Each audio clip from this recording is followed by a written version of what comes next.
ეხლა მიღებულია ასეთი ტერმინი, რომ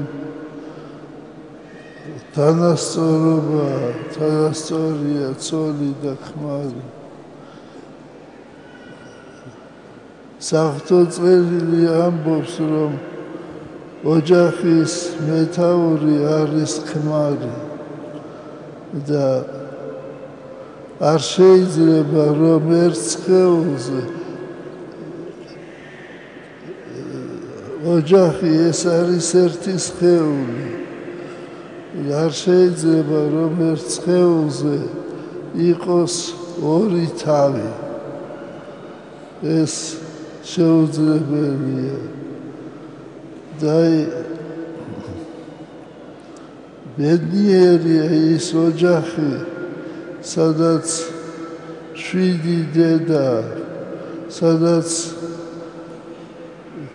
დედა სწირავს თავს თავის ოჯახს, ზრდის თავის შვილებს, ზრდის სარწმუნოებით, სასოებით, სიყვარულით.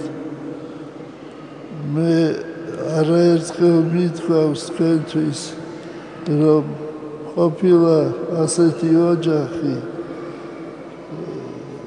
სადაც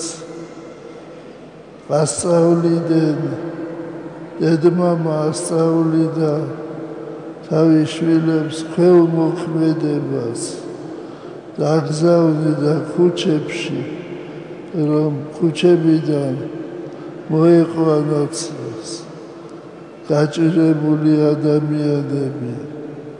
ოჯახში ბანდნენ, აცმევდნენ ახალტანსაცმელს, საჭმევდნენ, თანაც გაატანდნენ და უშობდნენ მერე თავის სახლში. აი ეს ნამდვილი ქრისტიანობა, ამაშია მთელი შინაარსი სახარებისა. დღეს ჩვენ ვასწავლით ჩვენ შვილებს, როგორ მოიხვეჭოს ფული. ჩვენ ვასწავლით ჩვენ შვილებს ყველაფერს, უცხო ენებს და სხვადასხვა საქმიანობას, მაგრამ მთავარს არ ვასწავლით.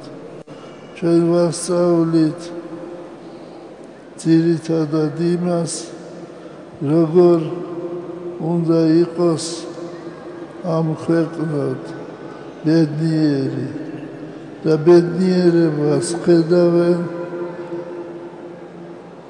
მატერიალურ სიუხვეში. და უნდა ვიცოდეთ ჩვენ, რომ ადამიანის ბედნიერება არის უპირველეს ყოვლისა ერთმანეთის სიყვარული, ერთმანეთის პატივისცემა. აი მაგალითად მეუღლე ქმარი მოიდა სამსახურიდან, შენ უნდა შესთავაზო დასვენება, შენ უნდა შესთავაზო ფეხების დაბანა, შენ უნდა შესთავაზო საჭმელი და სითბო უნდა აჩვენო შენს ქმარსა. აი გილოცავთ ამ დიდ დღესასწაულს და მე მინდა რომ კიდევ ერთხელ ჩვენ ვიფიქროთ ჩვენს მოვალეობაზე. დედებმა იფიქრონ თავის პასუხისმგებლობაზე.